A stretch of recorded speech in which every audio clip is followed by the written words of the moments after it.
is a moment in every great story, a single, fleeting instant when everything changes. A spark ignites, a mind awakens, a heart dares to dream. For some, that moment comes in the quiet solitude of a library. For others, it arrives in the voice of a teacher who sees not just who you are, but who you could become. History remembers the names of kings and conquerors, but behind every great thinker, every revolutionary, every artist or scientist who changed the world, there was often a teacher, someone who lit the flame of curiosity and fanned it into a fire. Consider Socrates, wandering the streets of Athens, not lecturing, but asking questions, challenging his students to think deeper, to question everything. He didn't just teach philosophy, he taught them how to learn, and in doing so, he shaped minds that would shape the world. A good teacher does more than impart knowledge. They awaken possibility. They make the abstract feel alive. They take the dry dates of history and turn them into stories of flesh and blood, of triumph and tragedy.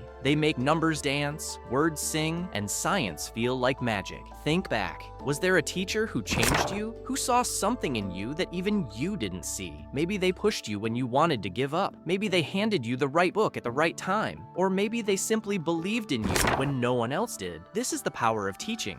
Not just to fill minds, but to set them on fire. So tell me, when did your spark first catch flame? Centuries may pass, empires may rise and fall, but the words of a great teacher, they linger like echoes in the halls of time. Some teachers become legends, not because they sought fame, but because their lessons were so profound. They refused to be forgotten. They understood that education isn't just about memorizing facts, it's about transformation. Take someone like Abelard, the medieval philosopher whose debates electrified Europe. His students didn't just learn logic, they learned how to think fearlessly, to question boldly, even when it cost them everything. And then there are the unsung heroes, the teachers in war-torn villages, in refugee camps, in places where pencils are scarce but determination is not. They teach not from textbooks, but from the raw material of hope. Marva Collins once said, "I will not let you fail." Just 5 words. But for her students, a lifeline. Proof that someone believed in them when the world had already written them off. What makes a teacher unforgettable? It's not just their knowledge, it's their courage to say, try again. Their patience to explain the same concept 10 different ways. Their quiet insistence that you are capable of more than you know. So here's a question for you. If your life is a story,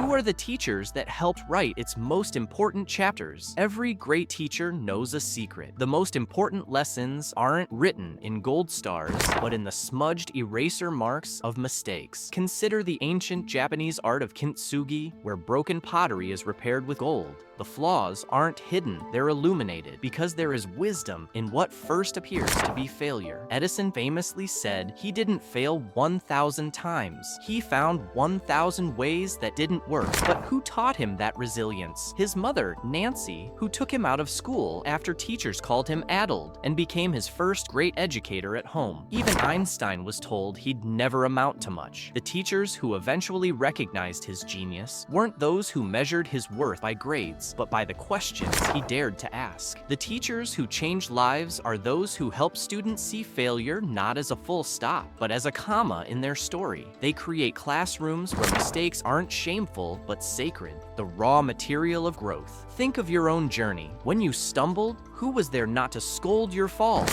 but to illuminate your path forward? Perhaps the greatest gift a teacher can give isn't praise for perfection, but faith in your potential, especially when you've stopped believing in it yourself. The most ordinary doorways can lead to the most extraordinary worlds, if you have a teacher who knows how to turn lessons into journeys. A great classroom isn't 4 walls with a clock. It's a time machine, a spaceship, a doorway to Narnia. With the right guide, quadratic equations become treasure maps, grammar transforms into incantations, and history, history breathes again. Double asterisk, dozens of ships, and not a single life lost. But as Scott's forces pushed inland, the real horror began. Yellow fever ripped through the ranks, supply lines stretched to the breaking point, and waiting in the jagged mountain passes, the entire Mexican army, commanded by none other than General Santa Anna himself. At Cerro Gordo, Santa Anna had set a trap. His cannons dominated the high ground. His infantry outnumbered Scott's 2-1. The road ahead was a slaughterhouse waiting to be filled. And then, Scott did the impossible. He outthought them.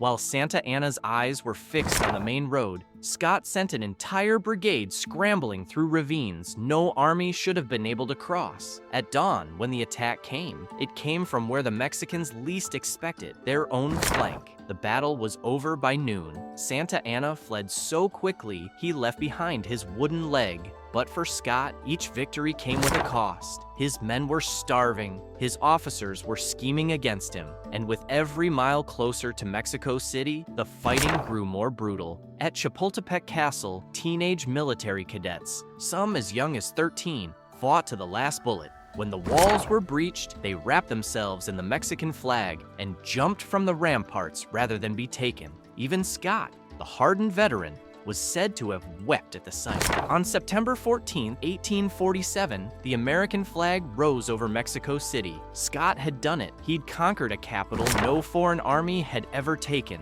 But as he walked those conquered streets, past the bodies and the burning buildings, a terrible realization set in.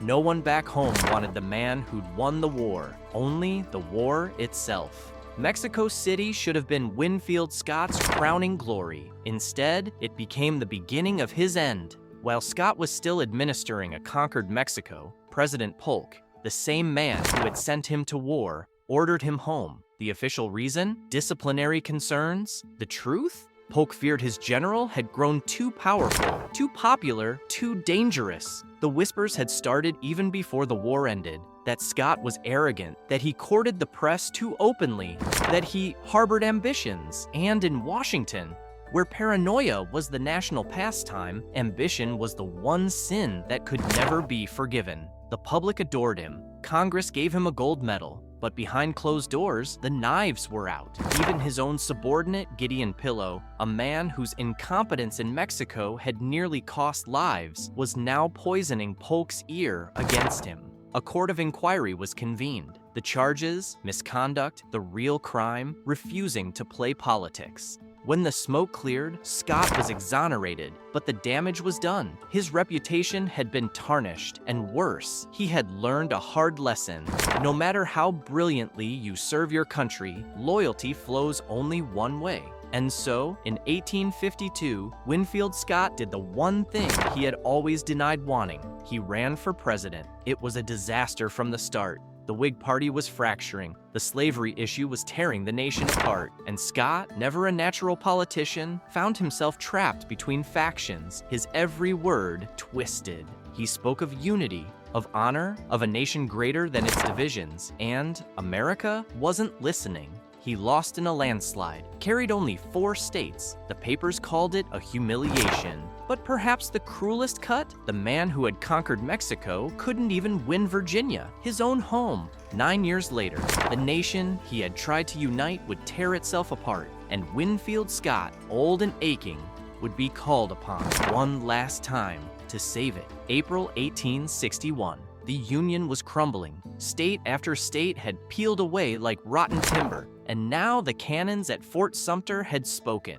War had come, and in a room choked with the smoke of panic and indecision, one question hung in the air. What now? Winfield Scott was 74 years old. His body was failing him, swollen with dropsy, racked with pain. He could no longer mount a horse without assistance, but his mind was still the sharpest weapon in America's arsenal. And so he proposed a plan. Not a reckless charge, not a glorious battle, but a siege. A slow, inexorable strangulation. Blockade the ports, control the rivers, squeeze the rebellion until it gasped for air. It was brilliant, it was visionary, and to the young, impatient generals chafing for action, it was cowardice.